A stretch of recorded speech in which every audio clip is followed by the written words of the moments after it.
a suggestion for some testing.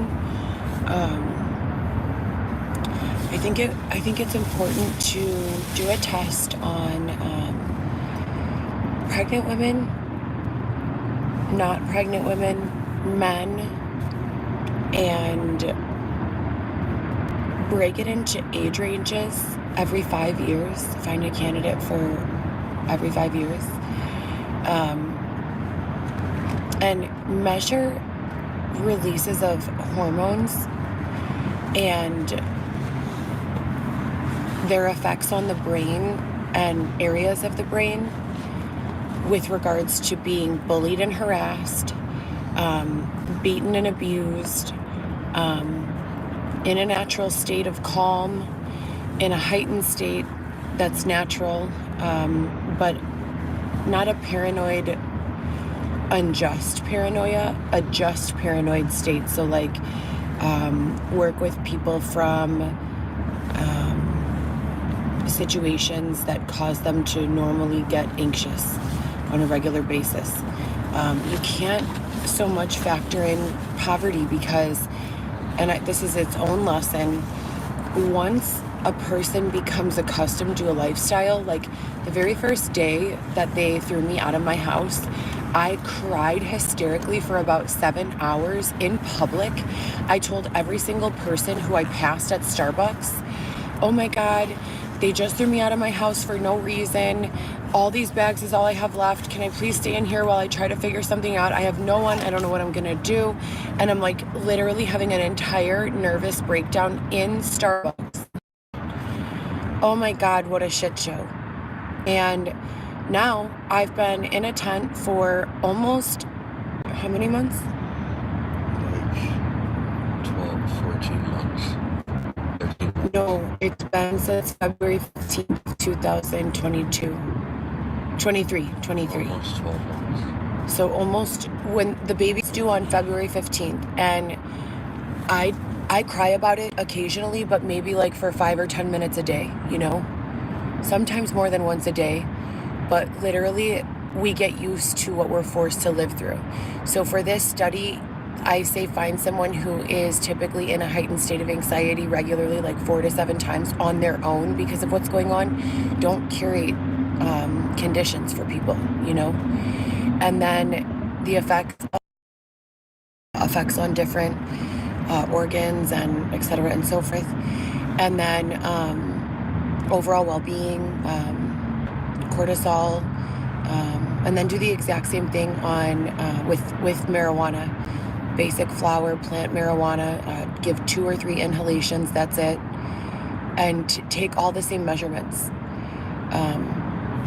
because I don't understand why people say that marijuana is a gateway drug. I think it's clear that marijuana is not the gateway.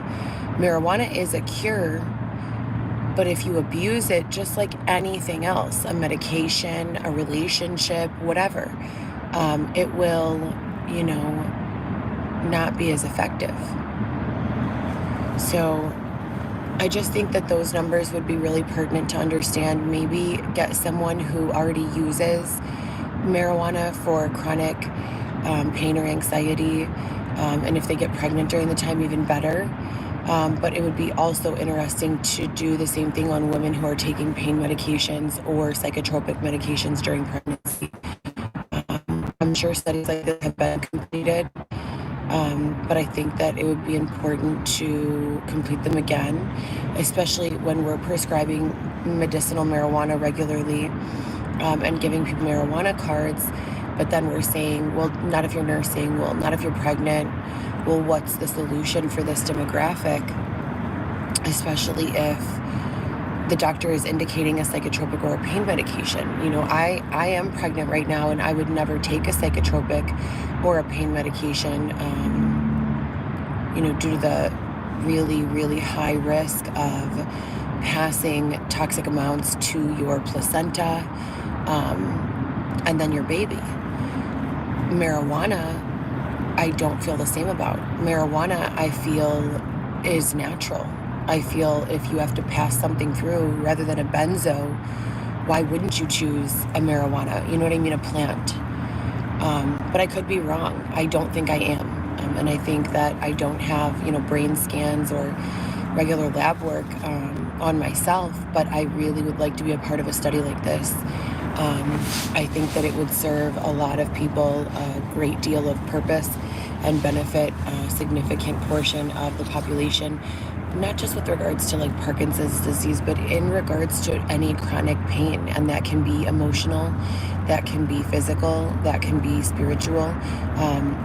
Ideally everyone should be able to handle their pain without the use of medication. But if you have a toothache so bad that the side of your face is throbbing and it's infected, are you going to sit there and use that mantra that people should be able to handle the pain without it? Or are you going to go take the antibiotic and, an anti-inflammatory? Do you want to die of an infection, or do you want to live to see tomorrow? And that is a scale of reference. That's one side of the scale of pain. And then you have the other one where it's like, okay, this won't kill me, but it's incredibly disruptive. Or even, more towards the center of like, this hurts so bad that I can't get anything done. I can't even conversate. I can't be effective. I have to take action. So, I also wrote a thesis about marijuana use and the correlation to stress, heart disease, and cortisol levels, which are responsible for abdominal fat, increased levels of stress, a difficult time losing weight, even if you are dieting and exercising on point. Oh, shoot, my leg. I'm going to do a Q&A on Instagram in a little bit, and I was just talking on Instagram and Go Solo about the effectiveness of staging your set. If you are doing any sort of fundraising or public speaking or even a live broadcast, I like to keep my set the tent when I'm living in the tent, because I'm running a personal blog. So I'm speaking truth to my day, and I like that to be authentic in that nature. I could go outside or use a green screen or have a pretty background, but to my personal blog and my journey and everything I've gone through, this is the most effective means of communication, the authenticity, the perspective. So it's something as little as we got donated a bunch of food. We got sponsored a few meals. We just woke up. Our sleeping bags are in a, crumble. We have the food remnants all over the tent, or in a bag of garbage on the side, picking it up, removing it, throwing it in the trash can outdoors, fixing the sleeping bags, folding them up, lighting a candle. It's all about the energy and the vibe and how, we're able to communicate. And in a very chaotic and abusive environment, communication is incredibly difficult. Our job in this world is to get rid of that abuse, to expunge, not to expose. What's that word where you take away something's oxygen until it dies out? Exhale? No, you take away someone's oxygen until it dies out, like a fire. Excavate? No. Suffocate. Our goal as society as a whole is to suffocate that hatred and that bullying. When it starts to blow in our direction, we're all taught to take the high road and not return that energy. But at times we need to come up with something that is equally effective and opposite. So maybe, as I said a million times, turn it around on that person and genuinely ask them, what's going on in your life? Are you okay? And if they say yes, maybe do a little fact finding, right? Everyone has skeletons in their closet. And I'm not saying go around and be mean to people and extort them. I'm saying mind your own business, stay in your own lane, do a good job. And if someone is fucking with you, your problem here with me is X, Y, and Z. Here's 6 or 7 reasons why that's not true. And here's one reason why you should examine your own life. How's your relationship with your children? How is your relationship with your wife? How, are you as a partner in business, in life, in sex, in, brand building and storytelling and the retention of information within your family and the evolution of, where your family is going. If you are in such a place that your family is on point like the fucking Jetsons, you don't have to worry about your kids because they know what to do, they know how to win, etc. and so forth, then you owe it to society to turn that outward on, and help someone else. Now, if you're still in a position where you need to help your own family, you can't be hijacked. And this is what I feel they've done to me. I feel as though they're hijacking me from doing my job as a mother so that I can help, with whatever they want. And I don't appreciate that. When the main goal, the word is snuff, is to snuff out bullying and increase compassion and kindness. I just walked by a lady who was asking for money on the street, and I'm thinking to myself, I am about to have a baby. What the fuck? I'm sleeping in a tent. I understand people have difficult times. I shouldn't be reaching into my wallet and giving this woman $1 or $5 or any dollars.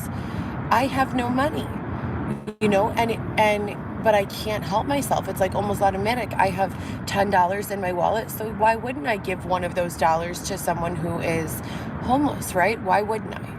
And it's like every time you pass someone, if you give 1/10 of what you're worth, how many people do you pass before you have nothing left? And that's the lesson I cannot seem to grasp. I cannot seem to be able to look at someone and not feel the pain that they are currently experiencing. It's like I said to a figure, if $75 to $100 in the day, she's sitting at a very high foot traffic area outside of the Marianos, out here. So it's like, what am I doing, wrong over and over and over, not being able to ignore the compassion that I see and that I feel in myself for the situations that I see in others and can relate to. And then when I'm naturally that person, when that is my true natural state, is very giving, very compassionate, very understanding, why am I then in receipt of it? I wrote a post about this January 5th, 2020 on a big piece of cardboard. My art supplies had been mostly ruined. I had been through it. I mean, everything you could think of I had been through in my apartment on Roscoe. And Dylan, that was like 2 days before Dylan put a padlock, iron hook padlock with a big, huge, stronger, wait, what are those padlocks called? The brand of padlock? Master lock. Master lock, thank you. On the outside of my bedroom, and I called the police, and I'm freaking out and I'm scared, and I had nothing, left anymore. Everything was being destroyed or whatever, on camera mostly. And I took apart this box from a TV that he had just bought, huge TV, and I just wrote this note to the world, and it said, as a giver, so for myself, my love language, the way I show love to others is exactly as I just expressed. If I have $10, I will give you one, even if that's my last $10. If I have, and I'm trying not to be this way. If I have an opening in my house, meaning an empty sofa or an empty, couch or something, and I know you for a small period of time, and you have, proven that you've been a kind person and you haven't done anything in front of me that's been bogus, I would most certainly be like, sure, you could sleep over here for one night. That's what got me here. That is what got me in this situation. That is what got me, robbed and abused and all of this stuff. But then I'm being forced to not only defend myself, but reconcile all of those decisions, because they were all pretty selfless. I mean, I guess the selfish part would be just that, like, I enjoy having love around and having a good vibe, good energy, and a good sense of community and family. But expressing gratitude for my community and the people around me in meals that I share and other nice things. And this has nothing to do with being sexual. This has nothing to do with being a pushover. This has nothing to do with being a yes man. This is like a pure thing about me. when everyone in my immediate surrounding is taken care of, when we all have eaten enough, when we all have money in our pockets, when we are all happy, when all of our children, don't even know that problems exist in the world or have a limited perspective and spend most of their time playing together and laughing together and creating memories together. These are the goals that I always have, and the most pure moments of happiness that I always, and memories that I have. So when you try to reconcile where you are now or where I am now with all of that, it's like, what the fuck? How does this happen? And that's the exact same emotion that I was feeling in January of 2020 when I wrote on that big piece of cardboard. I don't remember the exact verbiage. It was about a paragraph. I was hysterical. I was crying. I was upset for days. I would just cry. Sometimes Dylan would lock me in the house without access to a key to my door and my car. So I parked in the garage, and then I used my garage door opener to open. That's how I would get in the house. And he disconnected the starter on my car one day because he didn't want me to go outside, and didn't leave any groceries in the house. And he wanted to lock me in the bedroom with no groceries or anything, and I'm not one of his single girlfriends that has nothing to do. I was picking up my kids on a regular basis from school. I had primary joint custody. I had a schedule, So when you think of these things that you go through, and then where you were then, how is where I am now any different? I'm still in the same corner, hunched over, looking for some piece of cardboard to write on, to say, what the fuck is going on here? And it is so true. The most generous hearts, unfortunately, are needed to make the world not implode on itself, but they need to be protected. And people just don't get that. People just don't get that. They see it opening and they just stick their fingers in and rip it open. And before you know it, that's no longer a food source or a friend or an energy source or a housing option. That's now, a dead person or a dead energy source because you've drained it of every single thing that it has had. I've never asked anyone to give me their last, or even one of 10 that they have, nor would I ever. Maybe there are people who have hidden that they don't have out of pride or whatever, their, own arrogance or whatever, maybe embarrassment, who knows. But I've never been the person to ask for anyone's last. And it's just, it's 3 years later, you guys, it's 4 years later as of January 2024. And I still have all of those questions, and I have been through hell and back since that time, since the time that I was, in that apartment. And understand that prior to moving into that apartment, I wasn't in a situation of homelessness, or what's that word when people move around, gypsy. It was not a gypsy. I was not a vagabond. I was not couch surfing. I always had my own apartment, so with my children. So it's just very, very difficult to know the depths of reach that I have had. I've contacted local news channels and WGN, Channel 7, Fox 32, NBC 5, MTV and BET, and some of the producers and co-producers that overlap networks for shows, and lawyers and police officers and aldermen and, lawmakers. What has gone on with me has not gone on silently or quietly, for that matter. So I need to, as I continue to reconcile, find one area to focus on, because it gets to be so much that I become overwhelmed, and I almost begin to disassociate, not in a state of delusion, in a state of trying to make sense of everything. So I'll be sitting in one spot in deep thought, and I'm removed from where I am. I could be in this tent with Xavier, but in my mind, I'm thinking so thoroughly about everything that's going on. I'm in a whole other world. So, that's the dangerous disassociative line that I'm aware of, and that I can pull myself out of. But what's the intention here? If 4 years ago I was telling you guys I'm being abused horrifically, and please, make this stop. And now it's 4 years later and you're repeating the exact same thing that you did 4 years ago. How is there no one on the line for that? How is there no one answering for that? YouTube, what's going on? Instagram, what's going on? I would like answers. I can understand a person bullying, one person for a few months or a day and it going unnoticed. We're into year 4, you guys.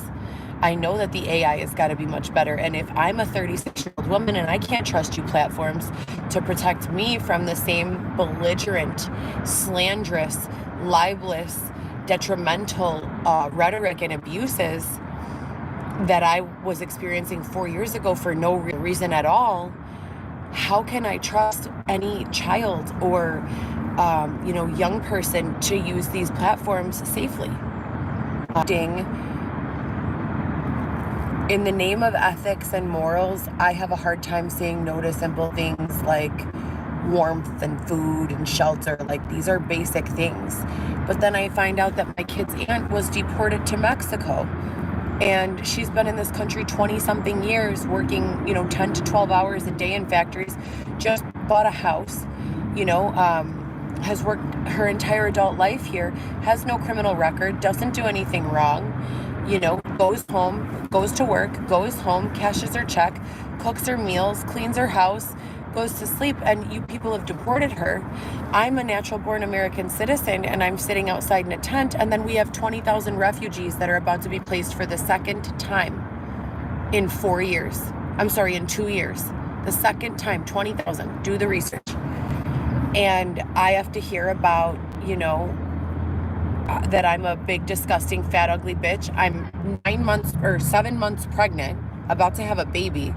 And then I have to hear this woman is deported. Where is the regulation that works for the people? Where is the regulation that doesn't censor us, but protects us from abuse? Where is the censorship and the AI integrations? And when will they come in to allow us to use our voice in a way that's healthy and productive and does not destroy the people around us? Where is all of that technology, you guys? Where is that?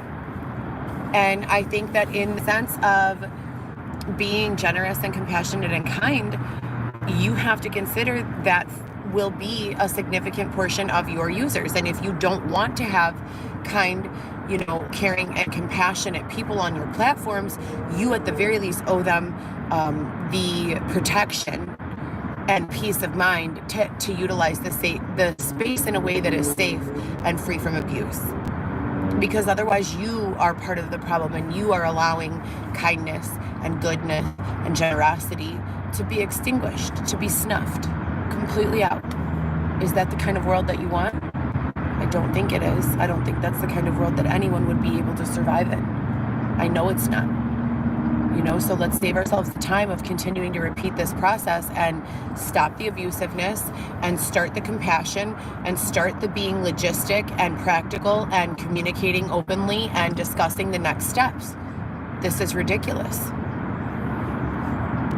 Anyways, I just wanted to say that. I hope everyone has a great day. I'm doing a live Q&A on Insta, and I'm probably going to do my makeup while I'm doing it. Still sleeping in the tent. We have a space here, and Xavier's doing music, and I am working on other stuff. This is my planner. I have photos of the kids, photos of my unborn baby, the ultrasound photos, and my planner with all the dates, and I'm just putting together everything, where we've been, what days we've been there, and then just sitting around. I feel incredibly heavy. I've gone into contractions a bunch of times, but they stop when I rest. Xavier's been really kind and courteous and helpful and going above and beyond to make sure that my needs are met. I had a really good conversation with my older daughter this morning and with my father yesterday. I'm very grateful for that, but I terribly miss my younger daughter and my son. I spoke with him yesterday. He's doing well, I assume. But yeah, you guys, a lot of corruption and just a lot of fucked up shit. I really need help. My family really needs help. I feel like what has happened is we have been targeted and all of our homes have been taken. We've replaced them numerous times, and I don't know, you know, how to find resolution for this. I'm literally still sleeping in a tent at 7.5 months pregnant. So have a great day, you guys.